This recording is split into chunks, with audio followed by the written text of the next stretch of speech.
Coming up next, On the Spot, do you like movies? Well, for you action fans, EA is stopping by to show off a never-before-seen level found in From Russia with Love. And Jason Ocampo will debut the demo for Empire Interactive's Starship Troopers.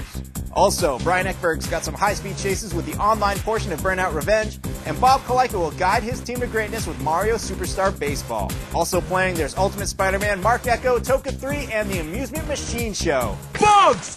Bugs! Move it, you ape! You know the drill! We're live and on the spot.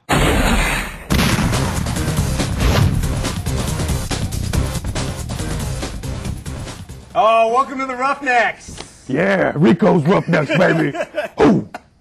Who doesn't love Starship Troopers? No one does not love Starship Troopers. Starship Troopers. If you've not seen Starship Troopers, Go see it. Go see it. We have a great show for you today. Hello, everyone. Welcome to On the Spot. I'm your host, Rich Gallup. Joining me this week, Jeff Gerstmann. Hey, this is a Ryan-free show. That's right. No Ryans. That's right. No Ryans. Zero Ryans. One out on assignment, the other out doing something else crazy in the building. Exactly. But we have a whole bunch of great stuff today. Yeah, totally. EA is here. EA is here. And they have a never-before-seen level for From Russia with Love. Yeah, very exciting. Loving that game. That. We're going to look at that. Cool. It looks cool. We have that. We have Ultimate Spider-Man interview. Nice. We have demos. Brian is standing by. Hi, Brian. Come on, you apes. You want to live forever? Very nice. Brian, the Michael Ironsides of the crew. He's going to be playing Burnout Revenge Online, actually with Ryan Davis.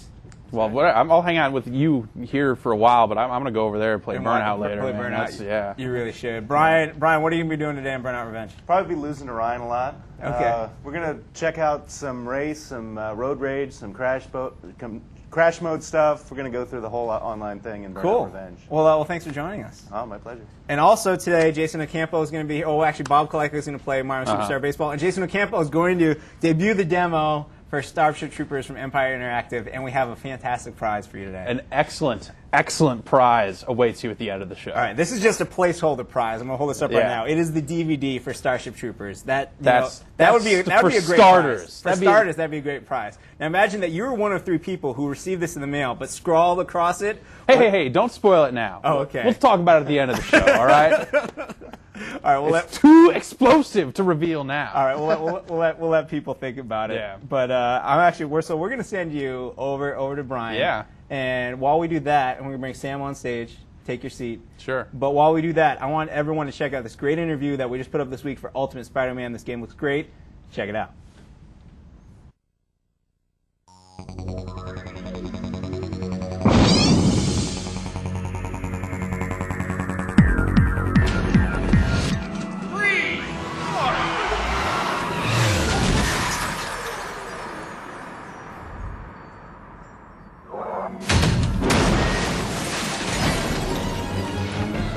Hey you! Is that a rhinoceros horn or you just happy to see? I'm so scared I can't even finish my lame joke.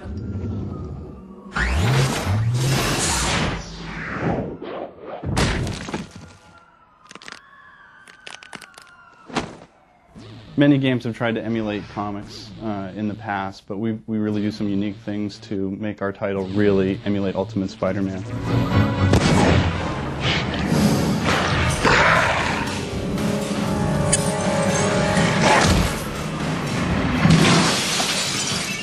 Principally, we have a 3D comic inking shader that puts a varied line weight around the characters. It makes it very dynamic and gives a sense of weight and light and volume like inking does in a comic book. We also have this internal inking that happens on the characters. The forms of the muscles inside the character get a black inking pass as well. It's not really a cell shader. It's really a unique shader that emulates more comic book inking style. The other thing that we do that's pretty unique is our animated comic panels that, use motion graphics to come on and off the screen. We use it to do our storytelling and introduce gameplay elements within the game. We looked at a lot of motion graphics that you find on the internet and the things you might see in like TV commercials or movie trailers and that sort of thing.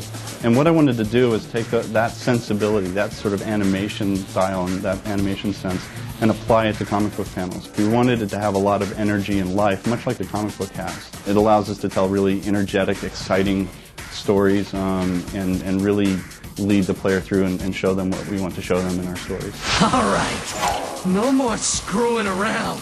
We're gonna do this. We're gonna do it right. We really took a lot of effort to make sure that we didn't do things that were photographic, even though modern day comic books are colored on the computer nowadays. They do some things like motion blur and lens flare. And we made choices not to include those in our game because I really wanted that sense of the page and out of a comic book world. You won't find lens flares in our game and those sorts of lens effects, those sort of things that a camera would put into something. We specifically eliminated that from our game. Even the kind of motion blur that we have on our characters when they're throwing a punch, we have those kind of whiz lines that a comic book would have as opposed to a motion blur, and that's all on purpose and done to really capture that feeling of the comic book. To really capture the look of the comic, we did a lot of research for reference, and what we've done is we've scanned in every single issue of Ultimate Spider-Man. So we have every page that we've examined and looked at just to sort of see how the storytelling is done, the color palette for the time of day and the lighting and all of those things, and really just kind of dissected it. The next step was we had Bagley draw up our characters for us, and he would do a 3/4 front and a 3/4 back view of our characters for us, and then the models are actually modeled on top of that drawing to create our models. That's how we're really able to capture the style of the comic. It's a real unique sort of Spider-Man look that is unique to Bagley, and we really wanted to capture that. That game looks great, and if you want to see more, that's just a part of the interview. Go to the game space after the show. That's Ultimate Spider-Man. Joining me right now, though, Sam Player, senior producer of From Russia with Love from EA. Thanks for coming by, Sam. What's up, Rich? Thanks for having us. We appreciate it. Now, you are here today. We've had From Russia with Love on the show just a few weeks ago when we were down live at EA. Yep. And we got to see the hedge maze. We got to see some vehicular level, I believe. But today, you are showing what? Today we are showing for the first time the Gypsy Camp level, which is a level based on one of the more remembered scenes of the film. Everyone always wants to know, when you say, hey, you got From Russia with Love, do you have the girl fight? That's pretty much all everybody wants to know. And so we say, we've got it. It's here today. First time we're showing it, so happy to bring it to you. Nice. Now, you brought some footage with you. Now, while we're queuing that up, if you could, for people who haven't seen From Russia with Love, or maybe missed our earlier show, what can you tell us about the game, about the movie? It's a Sean Connery movie. Absolutely. First of all, Absolutely. First video game ever with the venerable Sir Sean Connery as the star, as James Bond for the first time, and couldn't be happier to have Connery in it. Obviously, he's the first Bond, he's the classic Bond, he's everything that Bond really embodies, and the funny story is his grandkids talked him into doing the thing. I mean, really? You know, you're Sean Connery, right? You live in the Bahamas, and you don't. you do a movie whenever you really feel like it. You have a solid gold house and a rocket car. Things are good if you're Sean Connery, and so he doesn't have to do something like this. But his grandkids said, you know what? You got to do this because it's cool. Nice, and he loved it. And here we are. This is the Gypsy. There Camp it is. And there's the there girl is fight. the infamous girl fight. So the story here is that this level actually you get to expose to a bunch of the more important characters from the film. With Connery, with Bond is Karim Bey, who is, if you're familiar with the film, Karim Bey is the head of one of the Secret Service stations that's based in Turkey called Station T. Okay. And so he is Bond's escort throughout his time in Istanbul during the film. They have gone to this gypsy camp where Bond is going to be hiding out from a Bulgarian agent named Krylenko, who is basically after him, working with the KGB. And so the story is here, they've gone to the gypsy camp and Krylenko's men have ambushed them. And this is where an example of from the film, the story is there is a gunfight here with Krylenko's men, and we've sort of taken it and built in new objectives that you as Bond will get to play, sort of leading into playing into our director's cut theme. Nice. Where we are expanding on the movie and building gameplay that would be fun for today's game player into the scenes. Because one of the best parts of having this as a video game is now you get to just kill that many more dudes. That Absolutely. James Bond didn't get to because he had time constraints. Well, Bond isn't the Bond in the film. He doesn't kill people gratuitously. He actually doesn't even kill people. He injures them. He's very tactful in the way he takes on his enemies. Connery himself was a much more physical Bond.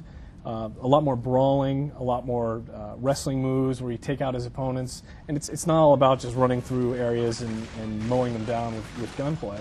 But in video games, they're shooting. We're a third-person shooter. We've got a litany of weapons that makes it for some happy third-person shooting fun. And there are some things that have to be blown up. Absolutely, there's destruction that must occur. Mayhem must ensue for you to progress. So this first objective here is. Bond is the gypsy camp is overrun with these Bulgarian soldiers. the key weapon here is that guy on this the back of the truck firing this turret machine gun that basically is laying down a suppressing fire all over the camp. You got to take him out, otherwise you're pretty much doomed. He's shooting at you. He's shooting at your partner, Karam. So his health is the bar that we were seeing on the top of the screen. The top of the screen is the bar for the turret, so we've just taken him out. So Nice. we get the message that says that objective succeeded.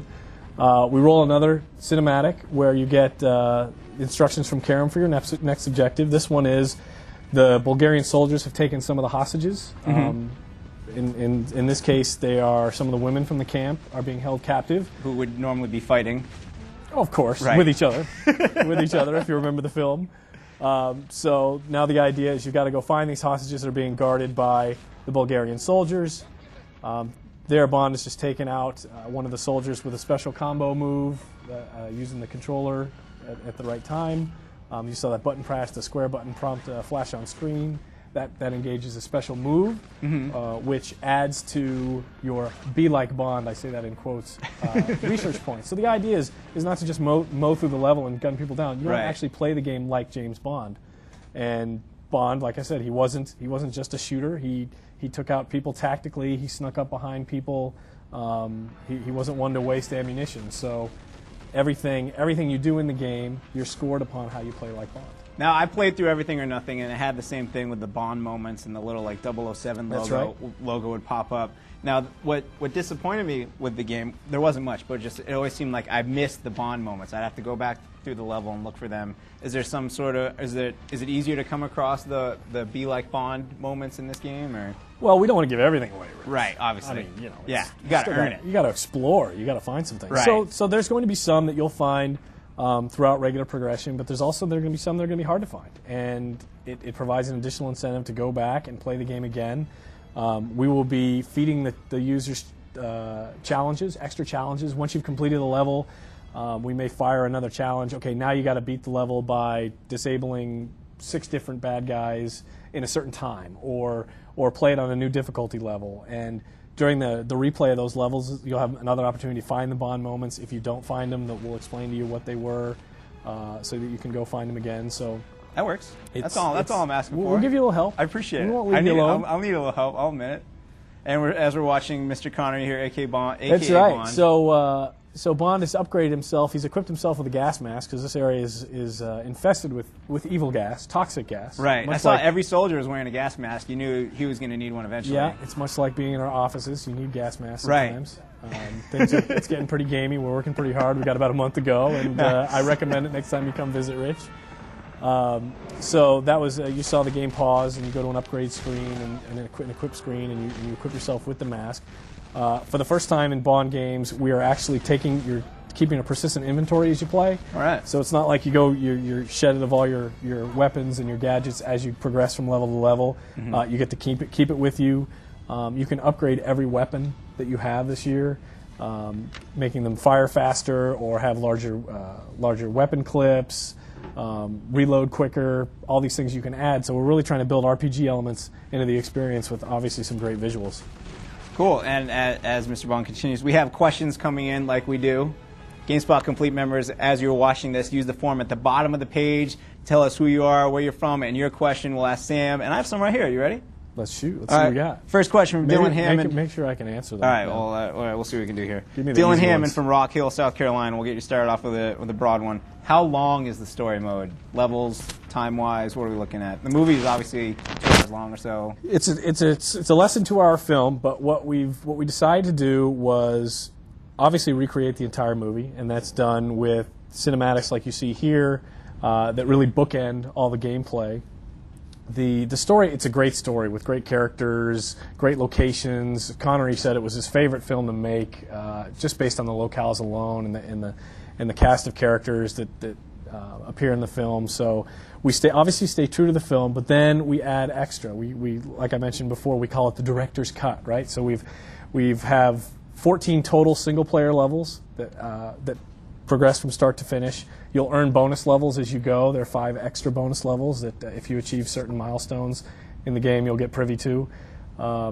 So of those 14 levels, I would say 11 are based on scenes from the film, and there are 3 extra levels that are inspired by the movie, but create gameplay in environments that weren't necessarily in the film. So it's all there plus more. So with an expanded level like that, I'm guessing there are cinematics in these bonus levels as well. Mm-hmm. Now, for the cast of characters, did you get Sean Connery in the studio to record new audio? Did you use existing stuff? No, Connery is we went into the studio. We had a crew go to the Bahamas. Again, Nice. it's tough being working with Sean Connery. We had to go to him. Right. You know, we went to the accountants and say, yeah, we need this expense report okayed. Bummer. Someone had to go. Right. I wasn't privy to go, but we did have a team that headed to the Bahamas for a week and spent some time with Sir Sean, and he was great. And so Sean Connery was recorded. We have signed 2 new Bond girls. Yes, who are the Bond girls? The Bond girls, absolutely. Maria Menounos plays Eva, who is a character that we introduced to the film. Introduced to the game, not a character from the film, but plays Red Grant's henchwoman. Red Grant is the protagonist, the evil, the antagonist. I guess would that be what it is? Yeah, he's the protagonist of evil. I didn't quite the protagonist of evil. Yeah, yes. Vocabulary never my thing. And that's no problem. I'm not judged I per say so word. many words wrong on here. Yeah. It's okay. It's a forgiving audience. This is just the internet, right? Right. Okay, then we're all right. The world's most powerful medium, by the way. Oh, my bad. All right, that's okay. So, Bond girls. Okay, so the Bond girls. Maria Menounos, did I mention her? Yes. Yes, okay. Maria Menounos, who just co-starred in Fantastic Four. Okay. She played, I believe, a newswoman in Fantastic Four, but she's more well known for appearing on Access Hollywood, and just recently was signed to do some correspondence work for the Today Show. So that's a great gig for her. Cool. So yes, she's very attractive. She will fit right into the Bond universe. The second Bond girl is a woman named Natasha Bedingfield, who is a very famous pop star in the UK. All right. So she plays the Prime Minister's daughter, who you'll meet in the first level of the game, a level inspired by the City of London and the House of Parliament, which is one of the director's cut levels to the game. Nice. So she shows up, and they both lended their voices and did some acting for the opening credit sequence of the game, and we're really thrilled to have both of them. We're getting a lot of questions in here right now. More There's questions. one from Alexander Knight in Van Nuys and another one from Bob Yoler in Maryland. Guns and vehicles. How many? What can we look forward to driving? Many, absolutely. Guns, I would say 10 to 11 guns. Basically, plenty for bullet mayhem, bazookas, rifles, shotguns. There's a serum gun, which helps turn the enemies against each other when used creatively. Absolutely. Nice. I would say there's 11 guns. They're all upgradable as well. So every gun in the game you can attach better properties to. And then there's gadgets. It's a Bond game. You got to have gadgets, right? That's Kevin Darnell's question from Georgia. He wants to know whether. Oh, Kevin. Sorry, we got ahead of That's ourselves. Right. Go ahead. I knew it was coming, Kevin. I knew you were out there. There's sonic cufflinks. Now these are cool. So how do those work? Well, Bond engages them, and they create a sonic blast, basically a blast radius that will disable anything within that radius. So it helps to get out of jams with those cufflinks. Cool. I'm not wearing mine. No. But they wouldn't let me through security. That's right. Maybe when you get some extra pairs lying around, you can send them here. We'll get one on the show. That'd be good. You keep putting us on the show. We'll All get right. it going. The Q-copter. Q, where would you be without a surveillance helicopter? Yeah. Little mini copter. It goes for places where Bond can't sneak in, get a little view, and has a nice little added feature of exploding upon command, so it can be used for as a weapon in the pinch. This really cool briefcase turret, which I'll tell you about a little later. Let's get to another question. Actually, I've been told by my director that we were running short on time. We have more questions coming in. We'll ask a few more. We'll get like 3 more out of the way. Is that okay? All right, we'll do 3. All right. This is a question in from New Jersey. I love the style and energy of the 1960s film. Can you talk about the art direction for a game like this compared to something like a GoldenEye? Oh, this is a project that was made for art direction. I mean, the locales, the city of Istanbul, the Orient Express, the city of Venice. I mean, it's basically an art director's dream to create all these new, or actually old. I mean, you're going back in time to the 1960s. It's not something that you typically see in an action game of the 21st century. Just going back and looking at all the old reference material, the film, it's rife with with just beautiful artwork that we were happy to recreate. So it was, going retro, if you will, was just a great move for our company to do this. Cool. The game looks great. And we'll do the last question right here. Peter Jones from Earlstown in the UK. He wants to know, we've talked about it a few times, how faithful exactly is the game to the original movie? You said you've added a Bond girl or two. That's not going to take anything away from someone who's a fan of the movie. No. I mean, it's like I said, it's such a great story, and we went to painstaking detail to recreate all the scenes of the movie. You're gonna see it play out for you with 3D animation right before your eyes. It's better than the film. It's you get to experience it yourself, and to take Connery around these worlds is just a treat for gamers that they're gonna love. And we stayed as faithful as we could to the movie. It's a great experience. Great. Well, Sam, thanks for coming by. When's the game coming out? Absolutely. What platforms? November. It's on PS2. It's on Xbox. It's on GameCube. Nice, so everyone can get it. That's right, just in time for the holidays. Well, thanks for coming by, Sam. Appreciate it. We'll have you. You're a natural. We'll have you on again when you're done with this game. It's a good time. When you're working on your next one, we'll here. bring you back. Yeah, it's a good chair, isn't it? Can I just They're stay? Italian. Can I watch you work? No, the actually, rest of the day? Jeff, or I think I have Jason's to go? Yeah, sorry. You can hang out. You just can't sit there. Can I have some free food? Yeah, we got some in the kitchen. Okay. All right, cool. Coming up next, as we said, out of the past couple weeks, we've been showing you exclusive premiere trailers from Mark Ecko's Getting Up. Here is 3 of 5. Check it out.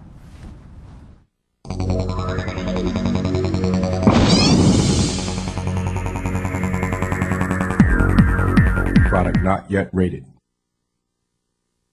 An additional pillar of gameplay is our urban navigation. We talk about this mix between New York City and Hong Kong. You really get to see our source of inspiration, how we got there, by exploring this rich world of assets and language that you could interact with, from steel girders to basically face-climbing buildings. And you really get a great sense of how, in fact, this product and the way that we've built the levels really takes advantage of the verticalness that we really were seeking to create. Much like the graffiti experience I described before with, sticking up and down, it's the same kind of logic. You stick up, you grab. You stick down, you release. I think it's going to make for a really rich experience.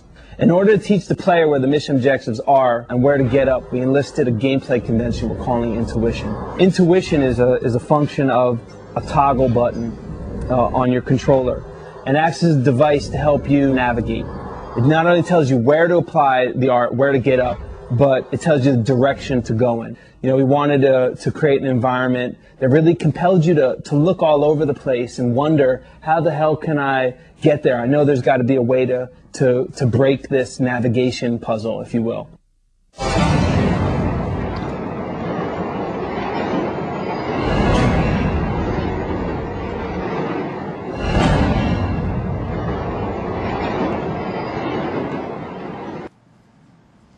Mark Ecko is a man possessed. He's like P. Diddy for the new generation or something like that. He's in like 8 billion businesses or something by now, right? Yeah, at least 8 billion. Yeah. The dude knows what he's doing. Yeah, he does. I'm just going to pipe in while you do. You do this. I just want to shout stuff in the background. But whatever. I'm here with GameSpot's own version of Diddy, Brian Ekberg, and we're over here playing Burnout Revenge online, 2-player.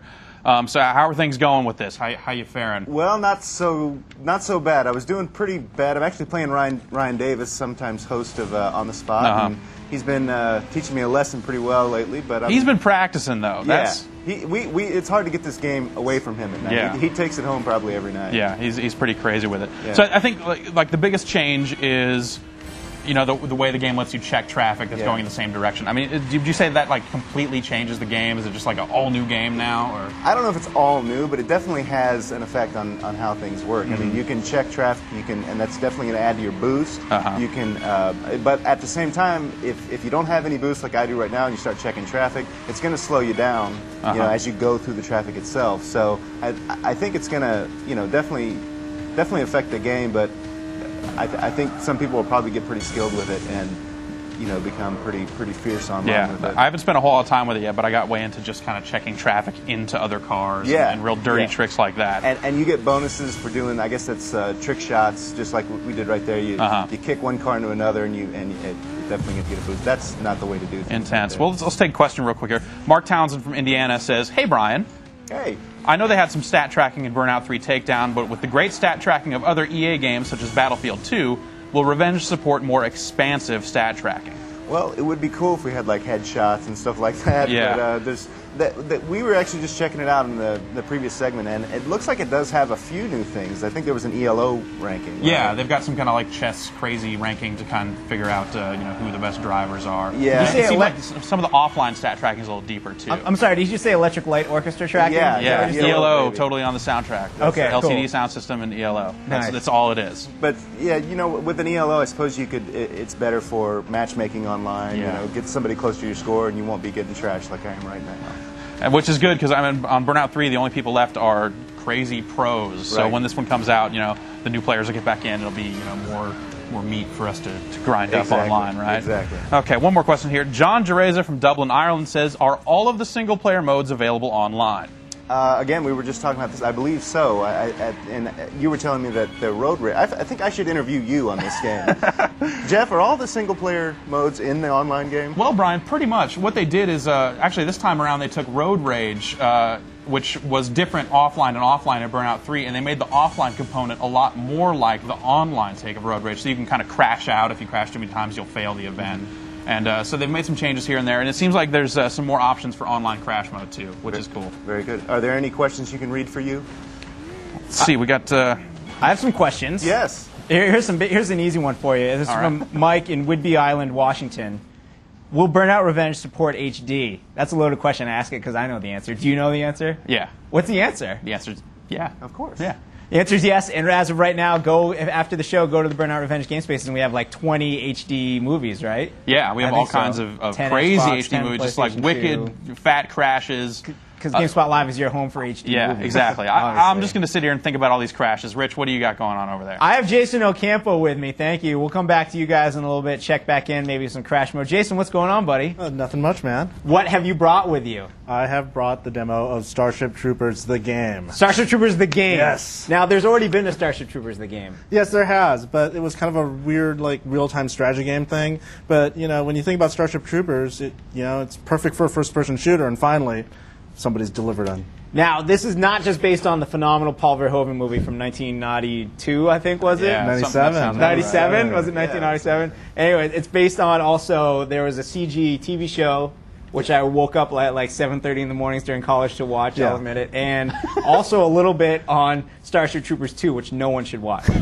Am I right? Yes. Well, it came out, the Starship Troopers 2 went straight to the DVD, I think, last year. And straight to the trash can, more like it. Ooh. I don't even think I've seen it. But, the animated one, the Roughneck Chronicles and stuff, good stuff.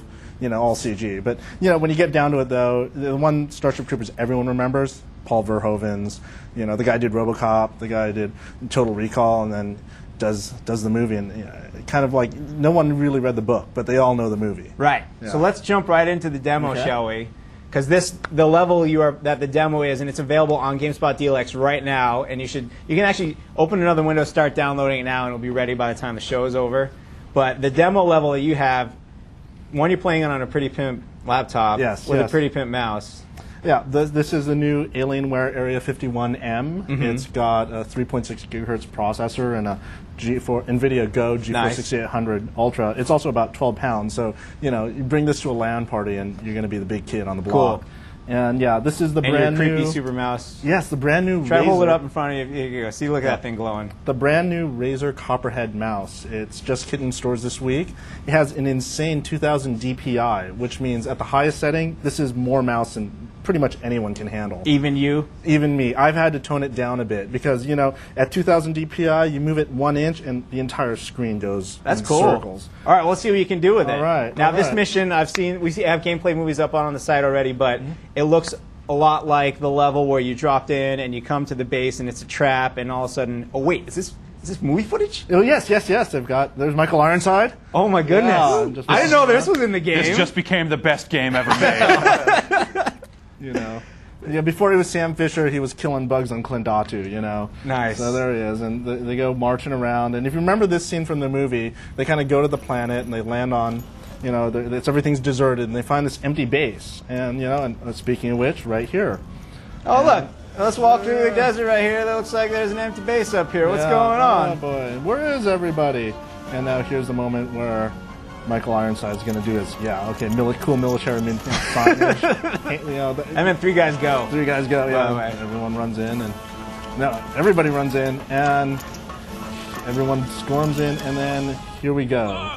Oh, and here's the level. Here's the level. Oh, that's cool. So here we are. We're inside the base, and this mouse is pretty insane. Oh no! Hold Jason on. The nice thing about this this mouse is you can adjust it on the fly. Oh, you can? Yeah. So there we are. Oh, okay. Much better.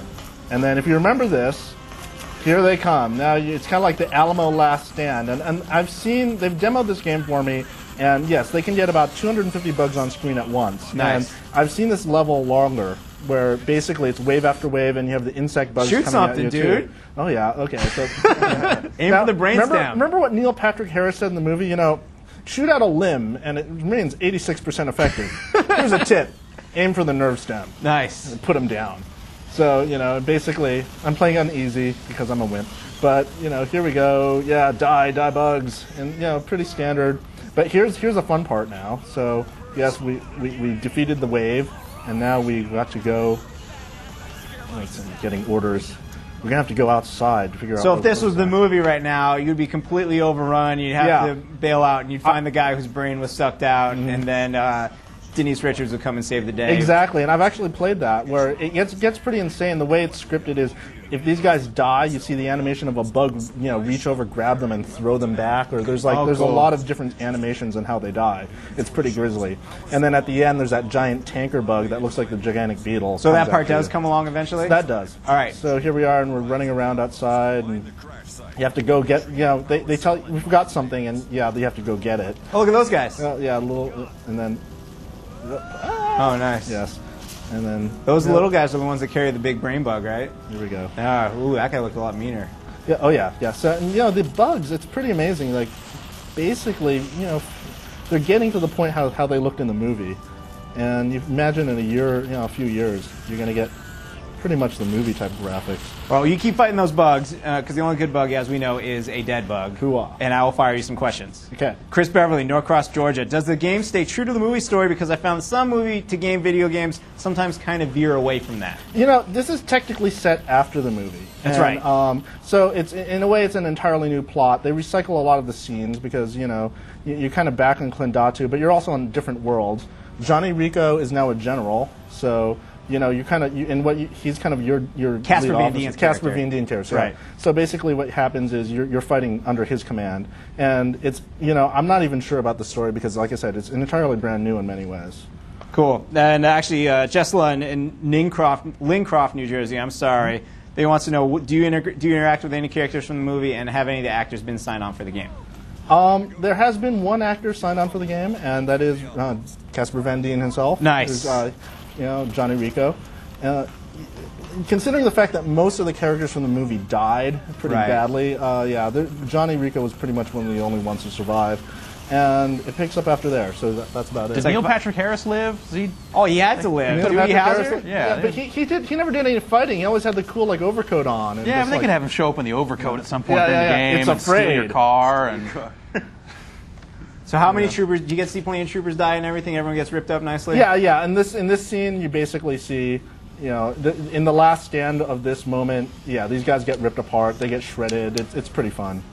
Well, we'd like to thank Empire Interactive for hooking us up with the demo of this game and the prizes that Jeff won't let me say what they are until the end of the show. Too big! It's an amazing, amazing prize. Jason, thank you very much. No problem, man. When is this game coming out? It's coming out later this year. That's right. I believe it's a 2005 holiday release, like every other game. Just in time, so you've been waiting 8 years for a good Starship Troopers shooter. It's coming your way. Nice. I can finally. But right now, we're going to move on to we're going to go back to Jeff and Brian in a minute. But right now. Recently, we sent a team over to the UK where they got to see Codemasters Toka Race Driver 3 and interview defending Indy 500 champion Dan Weldon. And here's part of the interview they got with him. Check it out.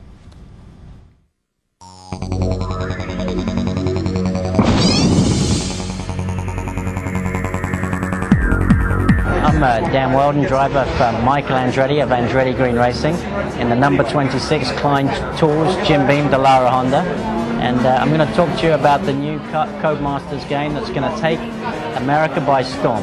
Well, first of all, it's a game that's associated with the Codemasters company, and that's, as far as computer games go, I think that's one of the best. It's the premier company in the development of these particular games. And you know, this one, Tokyo Race Driver 2006 is no different.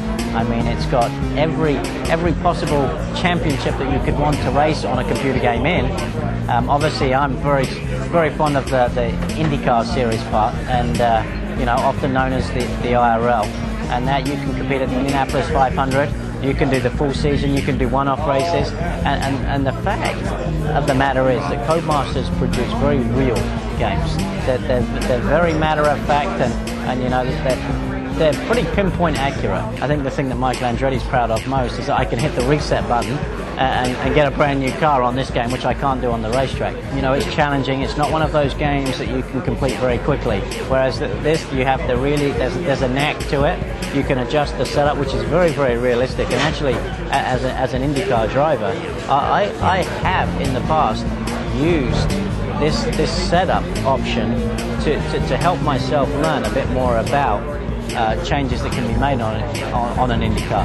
Now, other drivers have done the same, and if they tell you different, they're lying. But you know, the good thing is for me is being based in America now.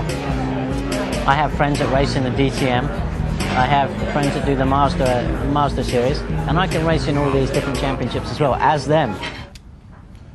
Toka. You know, that game's cool and all, but there just isn't enough wrecking in it. No.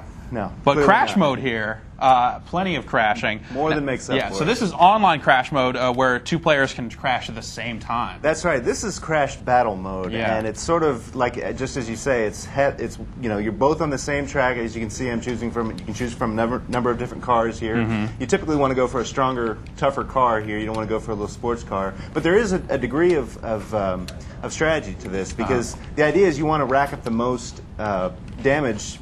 You know, you want to do more damage than the other guys, so sometimes you want to get to the intersection first. So maybe you do want to get in that fast car that gets to the intersection, because the first person who causes the train wreck gets the credit for all the crashing. So there's a little bit of strategy to this mode that I actually kind of like. Yeah. It's also got a new starting off the line. You'll see it's sort of like a golf meter. Mm-hmm. It's sort of a 2-button or a 3-button press, I guess. It'll show it off right here. There we go. Yeah, you click it once. And if you miss it, you blow up your engine. Yeah, that's not the way to do it. That's bad news. I'm happy you did that, Brian, because when we had the game on before and I was trying to show off how to blow up the engine, I couldn't do it. Well, let's get into some questions.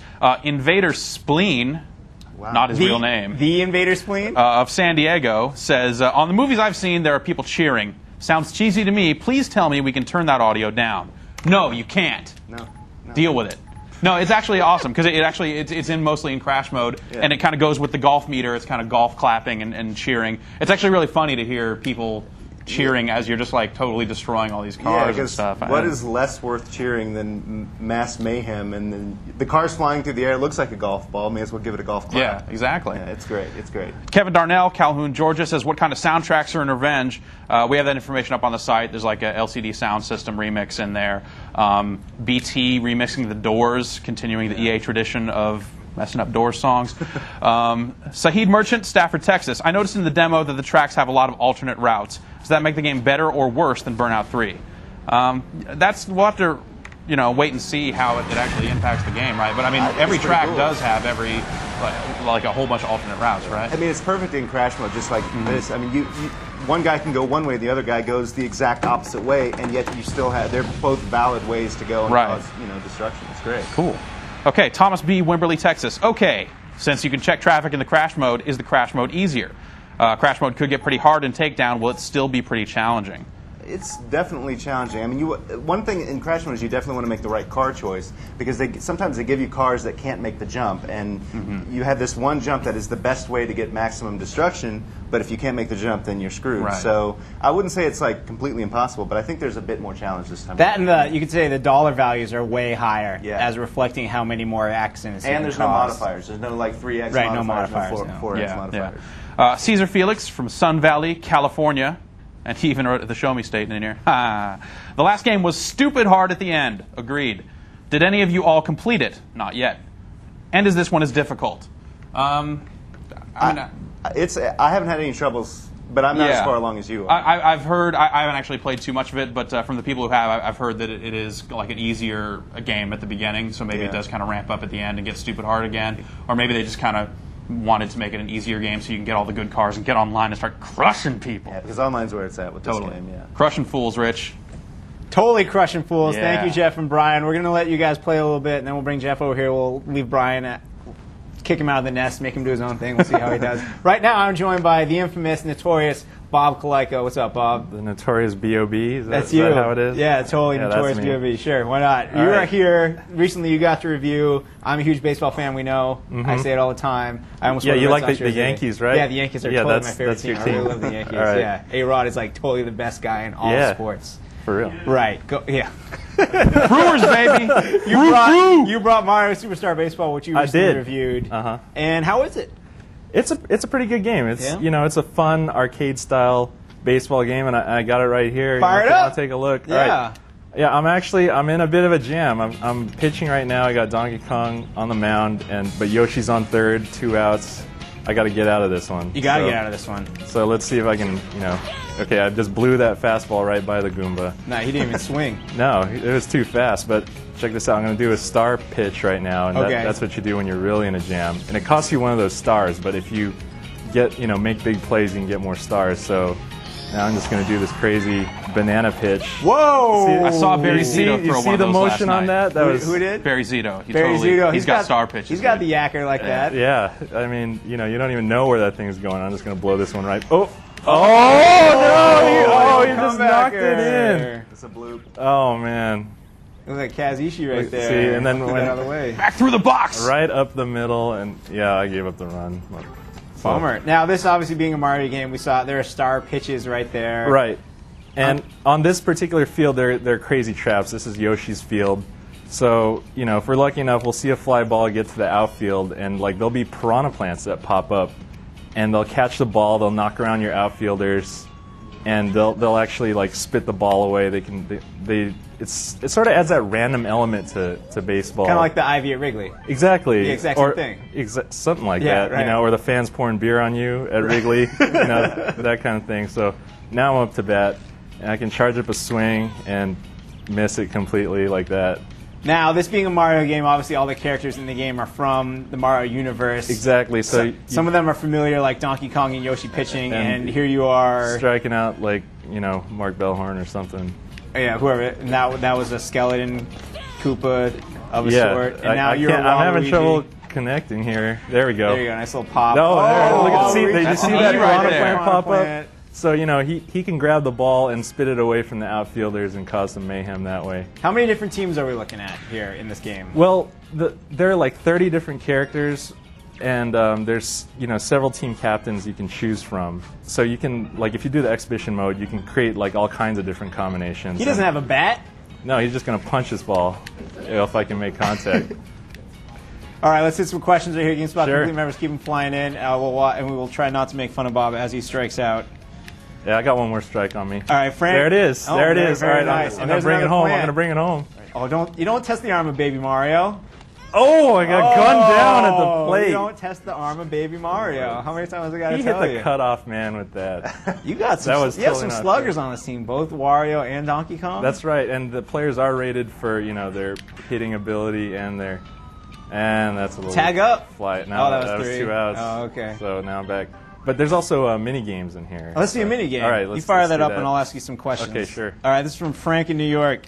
Is Mario Superstar Baseball in Mario Superstar Baseball? Will there be any various Mario-themed ballparks? Yes. Yes, and we just saw one of them. That was Yoshi Field. There's also Wario Palace, and all of them have different crazy traps and stuff just to give it that Mario feel. Let's see this loading screen right now, but it's too late. That was weird. That was 8-bit Mario right there. Yeah, the loading screens, kind of bring you back to the original Super Mario Brothers. So now we're going to do Ba-Bomb Derby, which is like a home run derby. Now I see question marks there. Does that mean you can unlock players? Exactly. There's kind of a challenge mode. It's kind of like a baseball RPG, and as you go through it and beat the different skill levels, you'll unlock new fields, new mini games, and some of these other players that are question marked right there. So to answer Kevin's question, in Georgia, how many playable characters are there? That was it right there. That was it. The screen, 30 or so. We can take a look. There's like 30 or 32 or so. That's Looks like 8 times 4. 6, 7, 24. 32. Yeah, it's 32. Good work. There you go. Nice job. Good math. All right, let's see a mini game. All right, here we go. This is the home run derby mini game basically, and I picked Bowser. Nice. He's got pop. This is Manny over here. So what was that little dial right there? Is that telling you what the... That kind of tells you the speed of the pitch that's coming. So Mushroom is like kind of the slowest fastball, and you got to wait on it a little bit. I'd say Bowser's more of an Ortiz, by the way. Being a that's lefty. true. Yeah. So you got to wait on this one, and then boom, I just kind of launch it. And, that's cool. Cecil Fielder style. Oh, we're getting old school over there with Jeff and the green M&M's. Yeah. Boom, and then see he's got opposite field power there. He does. Well, this game looks great. Okay, here's a special one. It's the bomb. If I can get it, there goes. Oh, and then I get extra points for that one. Big fireworks. And a combo bonus. What kind of other mini games are there? So, oh, you just won that one. I just won that one. That was easy. All right, let's try another mini game. Okay, this will be the last one. Okay, cool. Make it a good one. All right. Not that one wasn't good. No, they're all pretty cool. So, well, let's try the pitcher one here. Being a Mario baseball game, a Mario sports game, I'm guessing very accessible to people of all ages. Definitely. Yeah. I mean, it's pretty easy to pick up and play. You know, you don't have to be a crazy fantasy baseball expert or anything like that. You don't have to worry about pinch runners or worrying about left-handed, right-handed, or any of that crazy stuff. You just pick it up, swing the bat, throw the ball. That's about it. Cool. Now, what's this mini game you fired up right here? It's called Wall Ball, and basically you've got a series of walls that are coming up. And the object is, see that little shiny crystal one there? Yep. You want to break that one without breaking the next one. Ooh. So I'm going to like charge up. Let's see if I can get it. I didn't quite get there, but I did get some points for that. So, and then like the computer's going to take his turn. See, he screwed up. He didn't get any points. Because he broke that wall. Exactly. So now Birdo's got to go through all of them. Not quite. Not quite. Who's this guy? This guy's one of the crazy guys from Is that a Mario shy Sun. guy? No, it's not a shy guy. So like a girl. It's like a shell dude from one of those Mario it. games. There you go. See, I got it all the way Bingo through. bonus. Got the big pitching bonus there. And, you know, everyone's just going to take their turns breaking walls. Cool, and I'm guessing, again, being a Mario sports game, 4-player support for all these mini games. Yeah, exactly. Or if you want to just play the regular game of baseball, you can go 2 players on that. But on the mini games, a lot of them are 4 players. Cool. So sweet. And what did you give the game? Gave it an 8.0. That's a good score. It's a good score. Great It's a great score. It's a great score, score. in fact. Yeah, it's Yes. a great score. It says great right under there. Thanks for coming by, Bob. Thanks for having me, Rich. Everyone check out Bob's review of Mario Superstar Baseball. And right now, fresh from Japan, just in over the information superhighway, we have a team over in Japan doing some covert ops for us, including hitting the Amusement Machine Show. Jeff, you know a little bit more about it than I do. What is the Amusement Machine Show? It's a show for arcade operators. Basically, you know, they'll be showing off the latest arcade games, and if you run an arcade in Japan, you go and you look at stuff, go, well, we're going to need about 20 of those, and, you know, none of the weird Boonga Boonga game, none of that action, but a whole lot of this Tekken stuff. So it's mainly for that, and it's a great opportunity for us to kind of get the early look at what's coming out in arcades in Japan. Great, and Ryan McDonald is one of the men over there, and he put together this really nice piece, just sent it over, stayed up all night working on it. Check it out.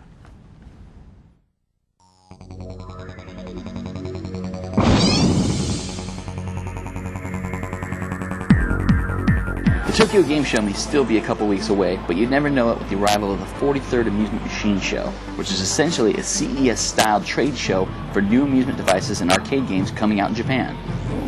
The majority of the show's floor space is dedicated to things like big mechanical dinosaurs promoting dino fighting games for kids, and also lots of location-based amusement devices.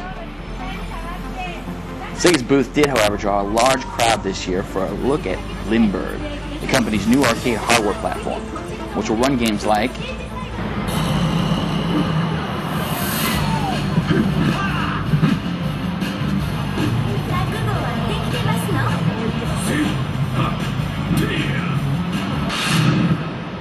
and also Smash 3. did we mention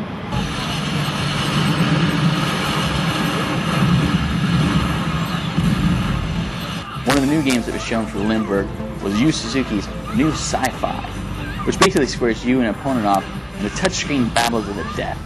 Using the arrows in the corners of the screen, you're able to maneuver your character around the screen, all the while launching projectile attacks of your own.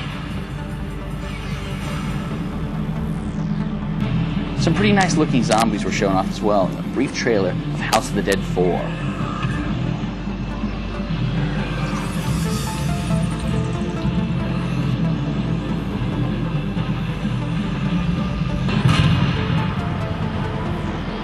Sega also had a game called Quest for D, an action RPG that let you play with a joystick and buttons, but handle your character's management with another touchscreen.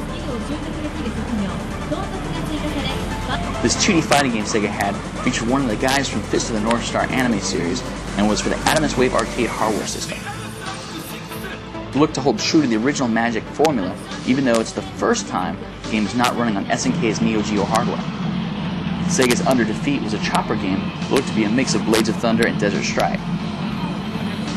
Moving on to Namco's booth, we found a new version of Tekken 5 called Dark Resurrection. The game is an arcade update that includes 2 new characters, Dragunov, who looks like a cross between Marilyn Manson and Brian Fury, and Lily, who has some deceptive moves and some wicked kick combos.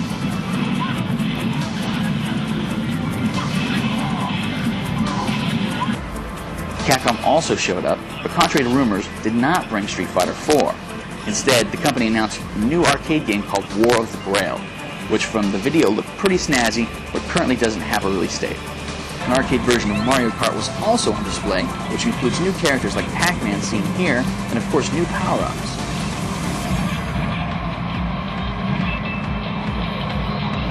The arcade version also puts your face in the game, with a small camera mounted above the screen, puts a still of you in the corner and also above your car.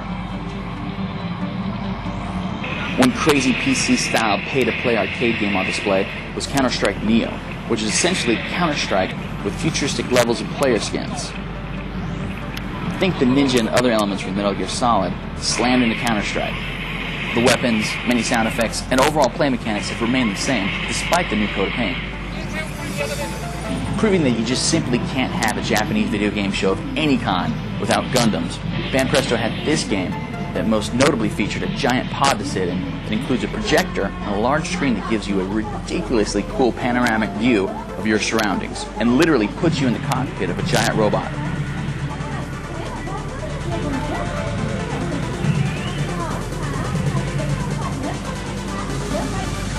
Banpresto also had a Dragon Ball Z game that looked and played similar to the PS2's Budokai 3. That's about it. Back to you, Rich.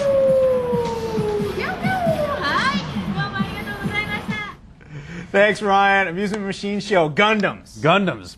Leave it to Ryan to find the Counter-Strike machine at the arcade show. We can send him thousands of miles away, but he will still seek it out. Now, that show is crazy because it just proves that arcades are alive and well in Japan, whereas here they're just completely dead. You know, it's like we'll probably see the Tekken upgrade over here, and maybe a few of those fighting games will kind of shoot out to a few of the kind of hardcore arcade spots that are still left. But, you know, the big crazy Gundam panoramic games, you're never going to see that here, man. Oh. You know, someone will import, like, 2 of them right. to an arcade that you'll never go to. Right. But you'll, like, oh, man, if I can go play that game, that'd be cool. But you'll never make it over there. So for all intents and purposes, it might as well just not exist, which is sad. But the other thing that stuck out to me is that Mario Kart arcade game. Is that something that you'd normally find over in Japan, or? Yeah, I mean they did an F-Zero arcade game. I knew that. So this is basically the same type deal. You know, Triforce arcade hardware, and Namco developed part of it, which is why you see Pac-Man in the game. And stuff like that. So yeah, big old cockpits. It's probably actually just a conversion kit for the F-Zero machines that are out there. Cool. So you can just drop in Mario Kart and do your thing. No Street Fighter 4 though. No Street Fighter 4, but I think it's probably still in development somewhere. I mean, the rumor was substantial enough that Capcom probably just said, you know what, let's not show it. So they probably still have something in the works somewhere. We just talked about Street Fighter 4 actually in the Hotspot podcast this week. If you haven't listened to it yet, if you have iTunes 4.9, go to the iTunes Music Store, go to the podcast, run a search for GameSpot, capital G, capital S. You'll find it. We are currently number 78 on the charts. 78. 78. Burning up the charts with a bullet. It's like us. We're like going head to head with like one of the Adam Curry podcasts right now. All right, so everyone get out there, subscribe to that, click on it a bunch. Let's get up the charts. Get up there. Listen to do it. some numbers. It's a good show. Yeah, it's a lot of fun. It's fun to do the radio and read the hotspot as well. It's good stuff. A weekly feature Wednesdays. Every Wednesday on GameSpot. On GameSpot. Yeah. It's true. So we're totally messing with the people that are talking this quickly. We should keep doing that. Also, we want your phone numbers. Do we have the phone number graphic handy? I forgot to ask for it earlier, but we want your phone calls. Leave us some voicemails from GameSpot Complete members. Yeah. 1-877-506-8324. I gotta be honest with you, we have like one dude who like leaves us like 10 messages every week.